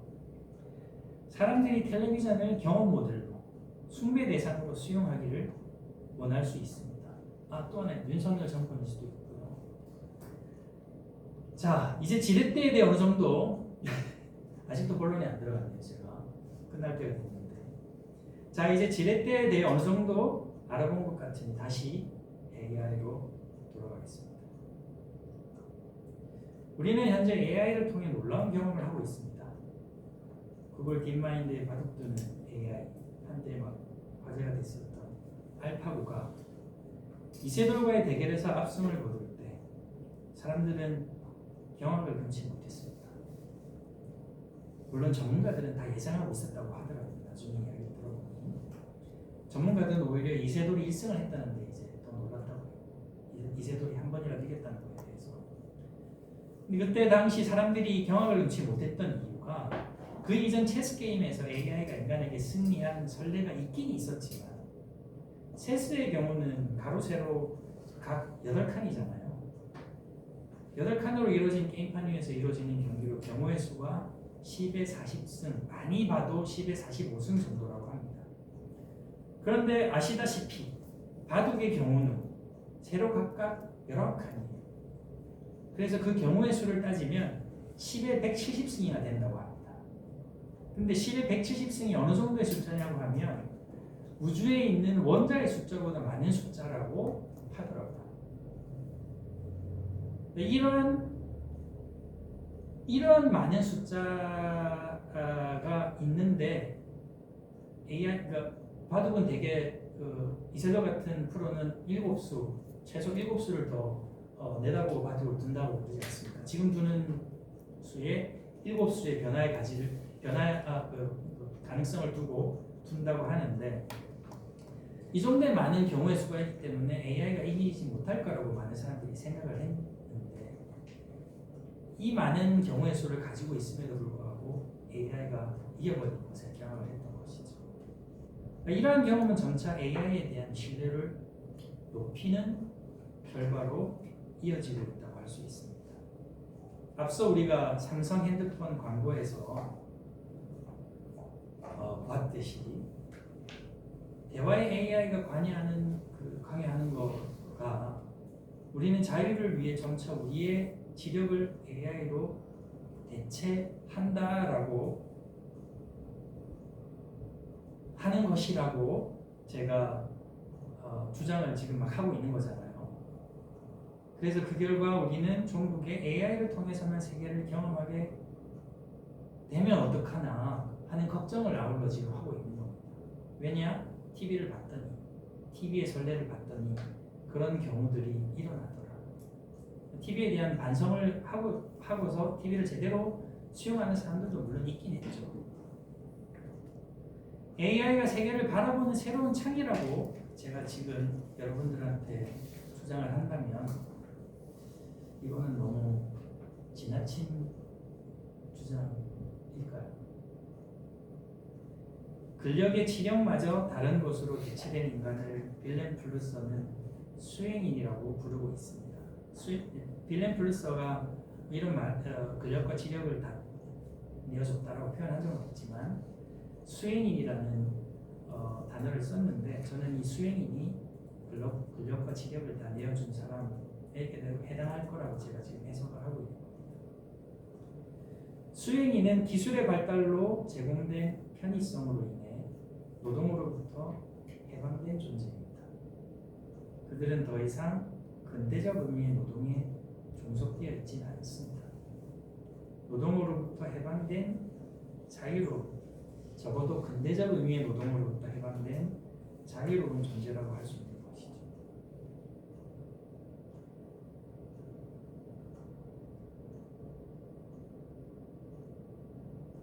그 이전의 수고로부터 AI가 자유를 허락해줬다라고 저는 자꾸 보이는데 그러나 이 자유는 AI가 허락한 범위 내에서 AI가 허락한 방식으로 우리에게 허락된 자유라는 것은 사실 쉽게 망각되고 있는 것 같아요. AI를 세계에 대한 지각 형식으로 받아들이지 않고 또 다른 경험 모델로 만약에 수용을 한다면 AI가 허락한 자유는 또 다른 숭배 대상이 될지도 모릅니다. AI가 허락한 자유를 우리가 감시의 눈으로 지켜봐야 하는 이유가 바로 여기에 있습니다. 인공일반지능의 등장 가능성에 관심이 모아지면서 우주를 배경으로 펼쳐지는 영화들이 다시 주목받고 있는 것 같습니다. 이 박혜웅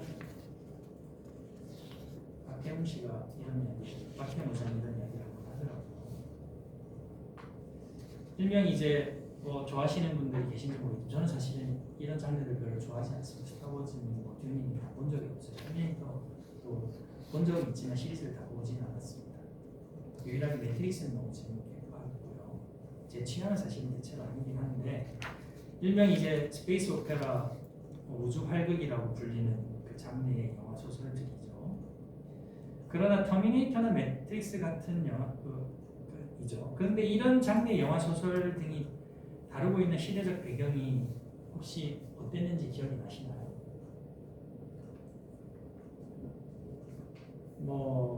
터미네이터는 그 미래의 그 사회 체제가 어떻게 돼 있는지, 국가 정치 체제가 어떻게 돼 있는지 명확하게 드러나는지 제가 잘 모르겠지만, 듄이라든지 스타워즈 같은 경우에는 그 당시 그 배경으로 하고 있는 국가의 정치 체제가 전부 다 독재정으로 나오고 있죠. 물론 이제 이게 왜 민주주의가 사라진 세계로, 민주정이 사라진 세계로 이렇게 영화들은, 소설들은 미래를 그리고 있을까? 생각에 재미있는 지점이었던 것 같아요. 물론 이제 이게 어떤 영화적 재미를 극대화할 수 있는 장치로 우연히 선택된 것이라고 볼 수도 있을 겁니다. 그래야지 적대적 관계가 확인이 성립이 되잖아요.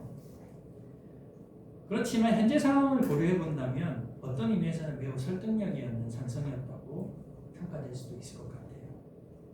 인간이 권력이 대체된 사회에서는 인간이 권력이 주체였으면서 동시에 착취의 대상이었죠.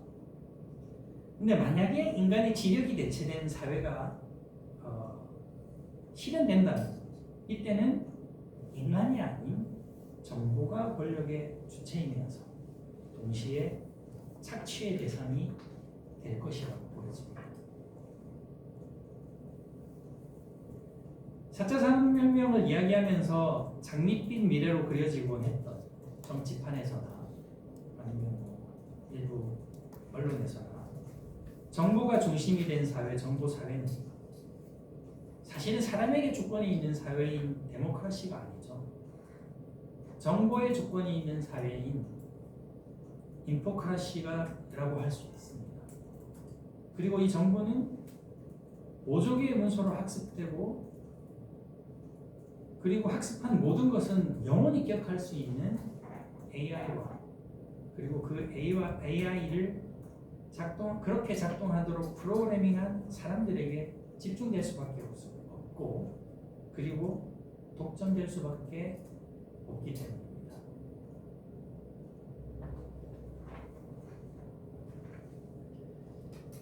AI가 허락한 자유를 행복과 연결시켜서 고민해보면 어떨까 하는 아이디어는 바로 이 지점에서 시작이 되었는데요. 제가 원체 과학이랑 숫자랑 이런 거에 젬병이다 보니 AI 자체를 설명을 하기 위해 공부하고 이해하는 과정이 가장 힘든 부분이었습니다. AI에 대한 이야기는 인터넷에 굉장히 많이 공개되어 있으니 부족한 부분들은 그 점에서 참고하시면 좋을 것 같고요.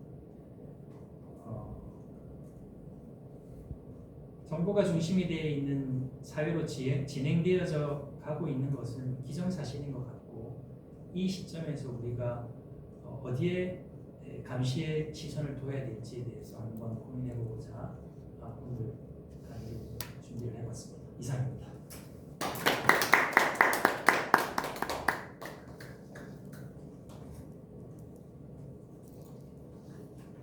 네. 제가 시간을 너무 많이 쓰였나요? 혹시 질문하실 분 계신가요? 지렛대 원리가 되게 중요하게 오늘 얘기해 주셨는데, 네네. 적은 힘으로 장치를 통해서 큰 거를 위치이동을 시키는 거잖아요. 네네. 여기서는 제가 설명 중에 제대로 잘 이해를 못한 것 같아서 이 개념을 한 번 더 좀 설명을 쉬운 단어로 좀 해주시면. 지렛대라는 것 자체에 중요한 게 아니고, 동력배가 장치라는 장치가 이제 있는데요. 그러니까 동일한 힘을 줬을 때 더 큰 힘을 얻을 수 있도록 하는 그런 복잡한 기계가 있다고 하는데, 제가 이제 여기서 그런 걸 전공을 하셨거나 잘 아시는 분이 계시면 모르겠지만, 저처럼 이제 그런 공학이나 이런 거에 문외한들이 동력배가 장치가 뭔지 이야기해보자라고 하면 사실은 이게 이야기가 힘들잖아요. 단어 자체가 너무 힘드니까. 근데 지렛대라는 건 다 알잖아. 지렛대로 비유할 수가 있어. 지렛대가 이렇게 작동하는데 이 작동이 기계화되고 더 확대된 거야. 이렇게 하면 더 쉽게 이해를 할 수가 있지 않습니까? 아주 정확히 구체적으로 알 수는 없지만 이해하는 데 도움이 될 수 있는데 AI도 사실은 기존공자 입장에서 그 기술적인 문제에 우리가 접근은 불가는 아니고 굉장히 어렵지만 동일하게 지렛대 같이 우리가 이미 잘 알고 기술적으로도 AI보다는 훨씬 더 친숙하고 이미 다 잘 알고 있고 그 기계 자체에 대해서도 이미 잘 알고 있는 텔레비전을 통해서 전자와 같이 이렇게 반추해보면 어떨까 하는 거죠. 만약에 텔레비전이 기술적 혁명을 통해서 이루어진 텔레비전이 늘 우리가 수용하는 과정에서 발생했던 문제점들이 AI를 수용하는 과정에서도 동일한 방식의 문제점들이 발생할 수 있지는 않을까. 만약에 그렇게 된다면 텔레비전을 잘못 수용했을 때 일어날 수 있는 문제점들이 AI를 잘못 수용했을 때도 동일하게 일어날 수 있지 않을까. 이렇게 한번 비유를 통해서 고민을 해보자, 생각을 해보자 이런 것이죠. 지렛대 자체는 의미가 없습니다.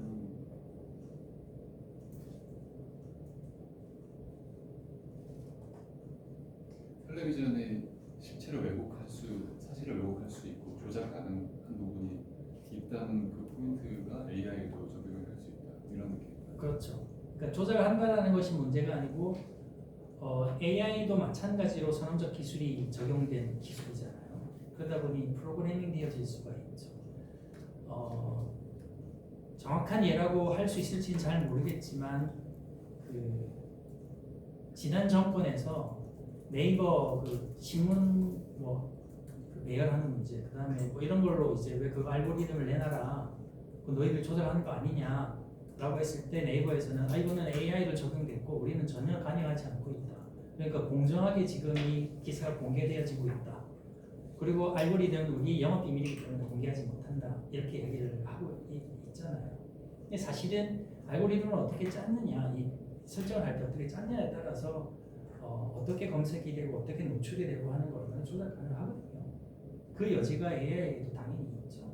AI가 내어놓는 답은 AI가 어떻게 우리가 사실인 것처럼 느끼는 답을 내어놓냐면 옛날의 검색은 정확해야지 딱 정확한 게 나와요. 질문이 정확하거나 요구하는 게 정확했어야지 나왔는데 AI는 매개 변수를 다 적용을 할 수 있기 때문에 거짓말할 여지가 굉장히 열려 있어요. AI는 비스무리한 것을 그거인 것처럼 이야기할 수가 있어요. 어느 논문에 이런 일이 있었어. 거짓말할 수 있습니다. AI는 지금 그런 사례들이 나타나고 있죠. 그런 여지가 있다. 그런다든지. 그러니까 AGI가 걱정이 되는 이유는 AI 단계까지, 그러니까 인공 일반지능 이전 단계에서는 프로그래밍 차원에서 AI를 거짓말하게 만들 수 있었다면 AGI 차원에서는 자기 복제가 가능해지는 거기 때문에 자기 스스로 거짓말할 여지를 만들 수 있다는 우려를 가지고 있는 거거든요. 그런 문제가 있죠. 그러니까 지금 사실은 AI가 내어놓는 답들 점점 이제 사람들이 검색이 예전에는 요즘은 검색을 젊은 친구들은 유튜브에서 한다고 그러더라고요. 유튜브에서 한다고, 인스타그램에서 한다고. 그리고 이제 점점 이제 AI에게 많이 하겠죠. 그러면 예전에는 네이버가 보여주는 것들이 네이버로 통해서 검색된 기사들이 사실이라고 믿었다면 이제는 AI가 보여주는 답들을 사실이라고 믿을 수 있을 수도 있다는 거죠. 그러니까 AI에 대한 시선을 AI를 배척하거나 쓰지 말자는 거 아닙니다. AI가 뭐였는지 본질을 명확히 이해하고 AI를 어떻게 수용을 할 건지에 대한 연구나 반성이 있어야 된다라는 경각심을 가지자 이런 거죠. 네. 저는 이제 좀 그냥 단순한 건 이상한 질문입니다. 네. AI가 거짓말을 한다고 그러는데 평소에 이제 제가 가지고 있던 언어에 대한 이제 그 개념 생각에서 이제 나온 질문이기도 한데요. AI가 거짓말을 할 수 있을까? 네네. 사실 거짓말을 하는 거하고 거짓인 말을 전달하는 거 다르거든요. 그러니까 이제 거짓말 한다는 거는 어떻게 보면 진실을 은폐하고 의도적으로 그래서 사실 거짓인 것을 사실인 것처럼 의도를 가지고 말하는 게 이제 우리가 일상적으로 그 거짓말의 의미잖아요. 네. 근데 그런 의도나 어떤 뭐 그런 어떤 인간이 가지고 있는 어떤 의지 이런 능력이 없는 AI가 거짓 정보를 전달하는 걸 넘어서서 의도적으로 거짓말을 할 수 있을까? 그게 가능하다는 거죠. 그래요? 네. 그러니까 지금 현재는 아니어도 그 여지를 가지고 있기 때문에 우려를 한다. 그래서 그거를 그 인간 어떻게 보면 이제 그것 AI도 사실 인간 기술이잖아요. 네네. 인간 기술의 산물인데 그 의도까지 인간의 기술로서 만들어낼 수 있을지 저는 굉장히 좀 회의적인 것 같아요. 그러니까 의도를 인간이 만들어낼 수 있는지 없는지는 뭐 저도 잘 모르겠습니다. 그러니까 일단 뭐, 인간이 의도를 네. 했기 때문에 그러니까 지금 이제 AGI에 대한 네. 그 우려의 목소리는 지금 이렇게 기술 발전 속도의 이 빠름이 인간이 예상하고 인간이 예측하고 하는 범위를 자꾸 벗어나고 있다는 거에 대한 두려움이거든요. 그러니까 이 상태로 가면 이제 우리 예측, 우리 예상을 완전히 벗어난다. 그러니까 우리의 예상과 예측을 벗어난 것들이 몇 가지가 있다. 이게 아니고 우리 예상과 예측을 완전히 벗어난다 수 있다라는 거에 대한 지금 공포와 우려거든요. 그러니까 AGI는 자기 복제가 가능하다고 해요. 그게 이제 가장 큰 염려되는 장점일 수도 있지만 염려되는 부분이라고 하는데 판단에 의해서 지금 이 질문에 대해서는 정확한 정보가 아닌 거짓된 정보를 아니면 반반 50%는 정확한 50%는 정확하지 않은 정보를 줘야 된다라고 판단할 수 있다는 거죠. 그런 일이 일어날 수 있다는 우려가 존재합니다. 지금 거기에 대한 우려를 두려워하고 있는 거예요. 될지 안 될지는 알 수는 없죠, 사실은. 근데 된다면 2, 3년도 안 남았을 거라고 예상을 하더라고요.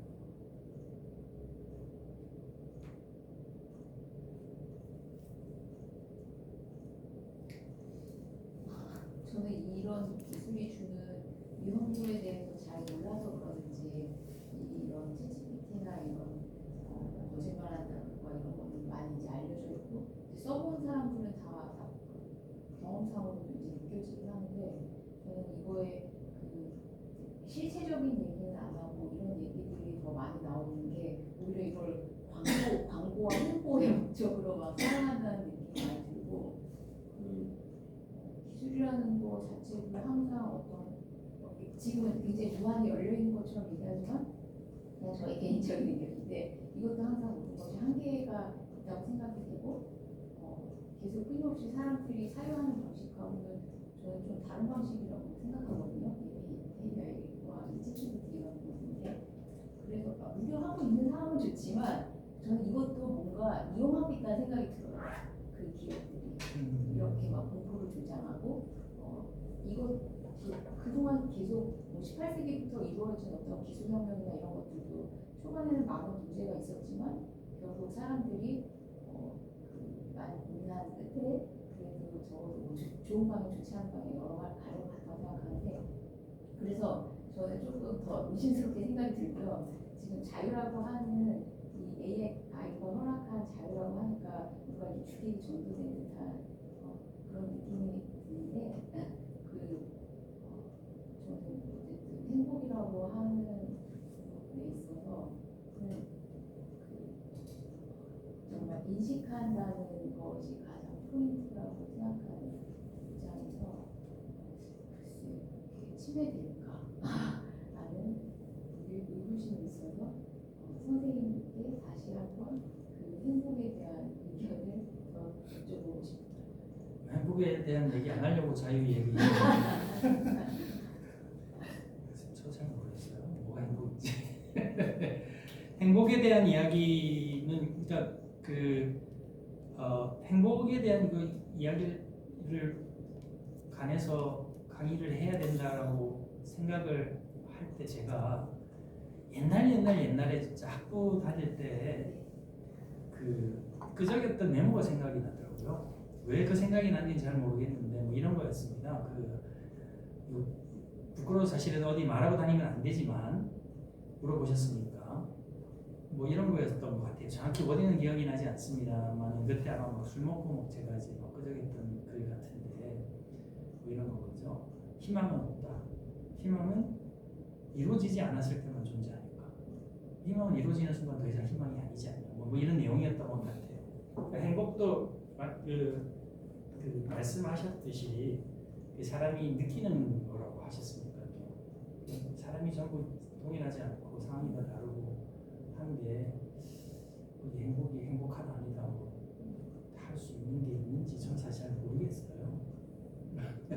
공감? 인식하는 걸 기계가 대신한다고 약간 이러면 정말 행복한 그것을 그냥 놔버리는 그 자연물이 그냥 순환하는 그 방식에 오히려 완전히 그냥 예전에 캄브리아기의 그 생명체가 되는 것인가? 약간 대신한다는 게 아니고 대신하려고 하는 그 여지가 있으니 놔둬서 안 된다는 이야기인 거죠. 계속 우리가 해야 된다는 우리 인간이 왜냐하면 우리가 지금의 인간은 자연스러운 인간이 아니지 않습니까? 자, 지금의 인간은 굉장히 비자연스러운 어떤 의미에서는 반자연스러운 인간이잖아요. 그러니까 우리는 지금 자연스럽게 놔둘 게 아니고 반자연적으로 본질에 맞게 비자연적으로 행동해야 된다는 이야기를 하는 거죠. 그러니까 혹시 기억이 나시는지 모르겠습니다만 아까 유인원 표 있었잖아요.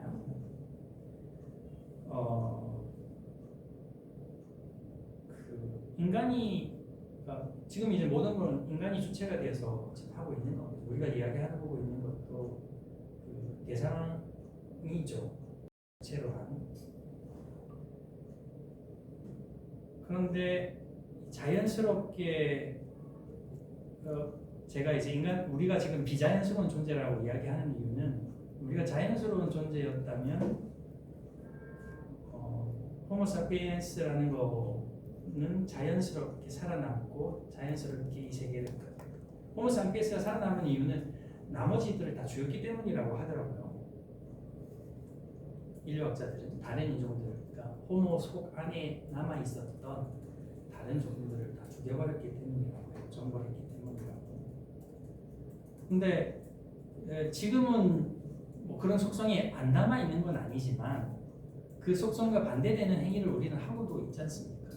우리 목표로 하지 못할지라도 추구도 하고 있고 그렇기 때문에 저는 적어도 우리는 우리를 자연스러운 인간으로 정의하는 것이 옳은 것 같지는 않고 비자연스러운 존재로 생각을 해야 되지 않나. 조금 더 바꿔 말하면 문화적 존재라고 할 수 있지 않나 봐야 되지 않나. 뭐 이런 입장에서 시작을 하고 있는 거죠. 그리고 오늘 제가 들었던 생각은 AI가 허락한 자유라고 해서는 안 되겠다. AI가 허락한 해방이라고 해야지 조금 방어가 용이하겠다. 글의 내용을 조금 수정을 해야 되겠다는 생각이 좀 들었고요. 정진 씨, 더 해주실 말씀 있으면 해주시면 제가 참고가 될 것 같아가지고. 저는 이제 챗GPT를 3.5를 쓰다가 네. 얘가 거짓말을 하는 건 아닌데 너무 엉터리 정보를 줘가지고 얘 믿을 수가 없어. 그러니까 저는 거짓말하는 건 의미가 달라요. 네. 얘 너무 엉터리라서 난 믿을 수가 없어. 내가 또 한 번 검증을 할 거야. 내가 뭐하겠어. 그래서 얘 사용을 안 하게 되거든요. 근데 나름대로 젊은 세대들은 챗GPT 3.5도 그렇고 4.0 쓰는 것도 그렇고 굉장히 많이 사용을 하더라고요. 네, 그렇더라고요. 심지어 어떤 대학생은 자기는 보고서를 쓸 때 챗GPT가 없으면 자기는 보고서를 못 쓸 거라고 문제라면서 이제 하는데 그 사용 방법이 그냥 보고서를 대신 써주는 게 아니라 검색용으로 사용을 해요. 근데 이제 우리가 구글 검색을 할 때는 우리가 검색하는 뭐 용어들을 선택을 한다고 하면 우리의 노력이 들어가잖아요. 근데 우리의 노력이 없이 검색되는 것들을 쉽게 알려준다는 거죠. 그래서 뭐 네덜란드에서 유학하고 있는 어떤 학생은 자기는 이제 또 외국어를 공부를 하려다 보니까 선생님이 그냥 주제를 내준대요. 너 이 주제를 가지고 뭐 써라. 그럼 자기 책을 읽은 경험이 없기 때문에 그 주제에 어떤 책들을 참고할지를 모르는 거예요. 그럼 그 주제를 던져놓으면은 책이랑 책에 있는 간단한 요약문들을 올려놓는대요. 그럼 그 중에서 자기가 선택을 해서 필요한 책을 읽고 그다음에 보고서를 작성을 하는데요.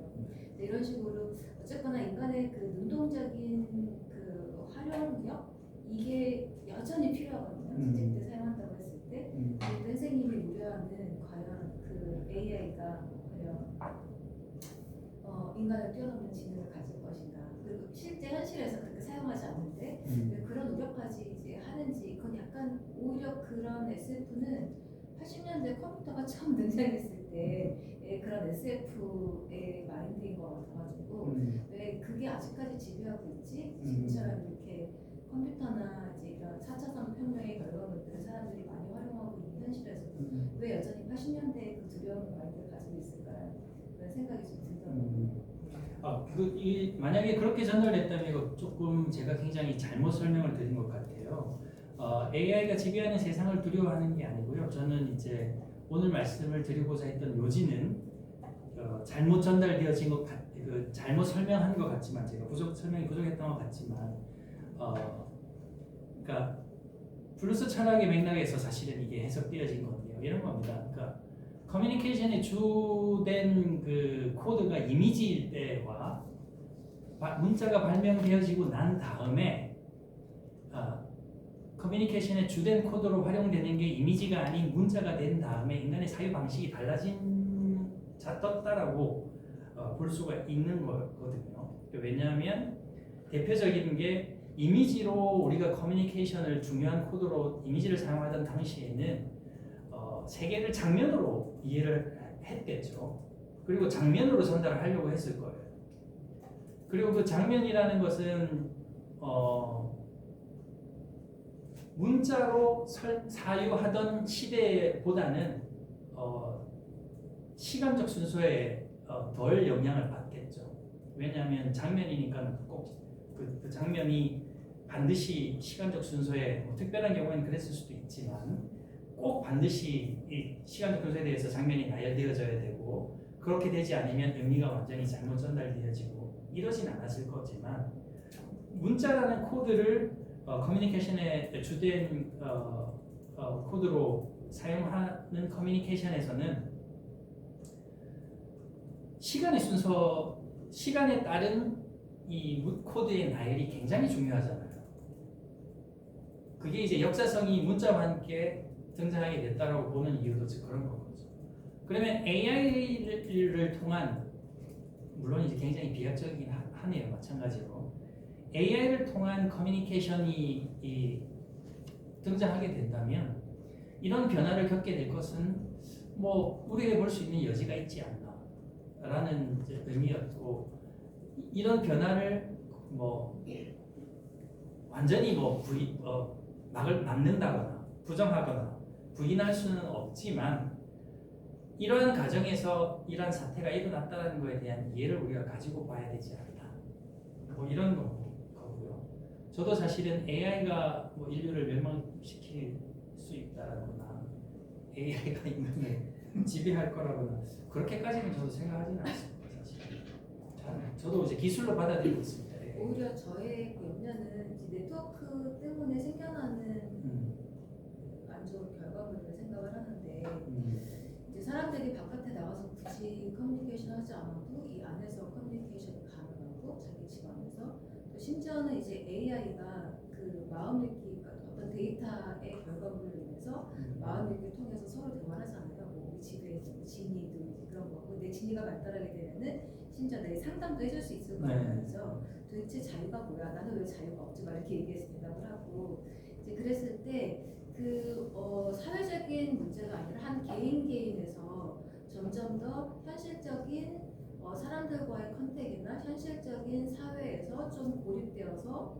있는 생활적인 경향성 그 자체로 충족이 되니까 이제 이런 안 좋은 결과들이 혹시 생기지 않을까? 오히려 네트워크라고 하는 그 환경 속에서 이건 약간 염려가 되긴 해요. 그러니까 AI가 발달한다고 했을 때 AI가 갖고 있는 데이터들을 통해서 심지어 인간과의 1대1 대화라든가 1대1 소통이라든가 이런 것들을 인간이 그걸 만족하고 거기서 이제 끝나는 그런 사회가 될까 봐 그런 염려를 좀 들더라고요. 그것도 굉장히 함께 진짜 고민해봐야 되거든요. 사실은 유사한 사례가 미국에서는 일어나고 있다라고 하더라고요. 10대들이 되게 돼서인데 10대 중에서 어린 10대들이죠. 그 10대들 사이에서 유행하는 그 AI가 있는데 이제 그 AI가 그렇게 친구처럼 상담을 해주는 건 거예요. 친근하게 이야기를 해주고 뭐 그러니까 그 자기가 채팅하고 있는 그 AI를 사랑하게 되는 경우가 사랑을 고백하는 경우가 10대들 사이에 생겨난다는 거죠.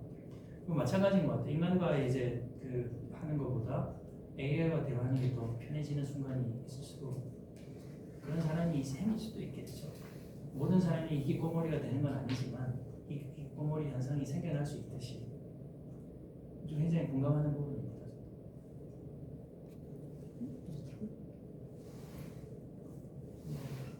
다 하셔야 되는 건 아니지 않나요? 네, 감사합니다. 네, 수고하셨습니다.